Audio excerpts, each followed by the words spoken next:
জয় গুরু। কেমন আছেন বন্ধুরা? আশা করি অনেক ভালো। আমার এই তন্ত্রমন্ত্র বান চ্যানেলে যদি নতুন হয়ে থাকেন অবশ্যই সাবস্ক্রাইব করবেন, পাশে থাকা বেল আইকনটি প্রেস করে নতুন নতুন ভিডিও সবার আগে পাওয়ার জন্য আমার সাথে থাকবেন।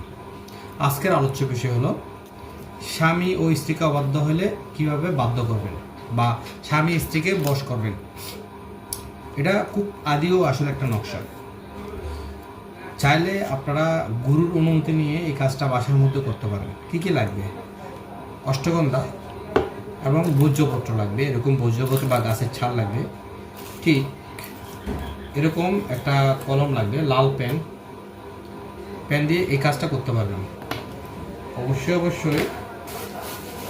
আপনারা যখন ব্যবহার করবেন তো অবশ্যই গাছের একটা স্কেল ব্যবহার করতে হবে। গাছের যে স্কেলটা, এই স্কেলটা ব্যবহার করে এই কাজটা করবেন। এই ভোজ্যপত্রের উপরে আঁকবেন এই অষ্টগন্ধা দিয়ে। তবে কখন করবেন? অবশ্যই পূর্ণিমাতে করতে হবে এই কাজটা। পূর্ণিমাতে উত্তরমুখী হয়ে করতে হবে। ভিডিওটা যারা দেখেন, যতটুকু মানুষই দেখেন, অনেকভাবে কাজ করার পরেও কাজ হচ্ছে না, তারা এই কাজটা করতে পারে।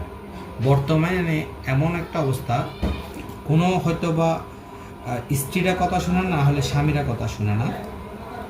এইটার জন্য এটা খুব বেস্ট বা খুব মারাত্মক একটা বাধ্য করার তাবিজ।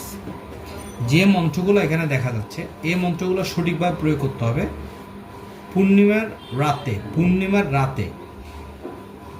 রাতে। এখানে যে স্ত্রীকে অবাধ্য করবেন বা অবাধ্যকে বাধ্য করবেন তার নাম লিখতে হবে। এবং এই তাবিজটা যদি স্ত্রীকে বশ করেন তাহলে ছেলেদের ডান হাতে ব্যবহার করতে হবে, আর মেয়েরা যদি তার স্বামীকে বশ করায় তাহলে বাম হাতে ব্যবহার করতে হবে। মারাত্মক একটা তাবিজ। সঠিক নিয়মে যদি আপনারা এই কাজটা করেন, দেখবেন আপনার স্বামী বা আপনার স্ত্রী আপনাদের কথা মতো উঠবে আর বসবে। কি করবেন? তাবিজটা হাতে বাঁধবেন, অন্য কোনো কাজ নেই। অবশ্যই ভোজ্যপত্র, অষ্টগন্ধা এবং কলম লাগবে। ঠিক উত্তরমুখী হয়ে পূর্ণিমা রাতে লিখবেন এবং যে লোকটা করবে তাদের হাতে বাঁধবেন। ছেলে হোক আর মেয়ে হোক, ছেলে হলে ডান হাতে, মেয়ে হলে বাম হাতে।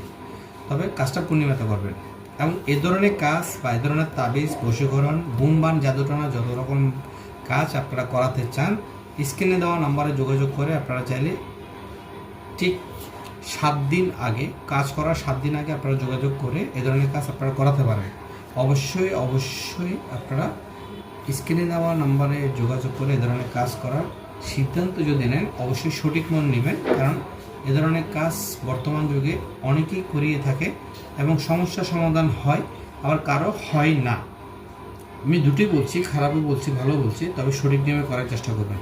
যাদের এই কাজ করার পরে ভালো লাগবে তারা অবশ্যই অন্য ধরনের কাজ করতে পারেন। এবং এ ধরনের কাজ করার পরে আপনাদের সংসার খুবই সুখী হবে এবং খুবই শান্তিতে হবে। তবে সঠিক নিয়মে কাজ করবেন। এ ধরনের কাজ যদি আপনারা করাতে চান, অবশ্যই স্ক্রিনে দেওয়া নম্বরে যোগাযোগ করবেন। আর আমার এই চ্যানেল যদি ভালো লেগে থাকে, যারা নতুন দেখছেন, অবশ্যই সাবস্ক্রাইব করবেন এবং শেয়ার করে আমাদের সাথে থাকবেন। জয় গুরু, সবাই ভালো থাকবেন।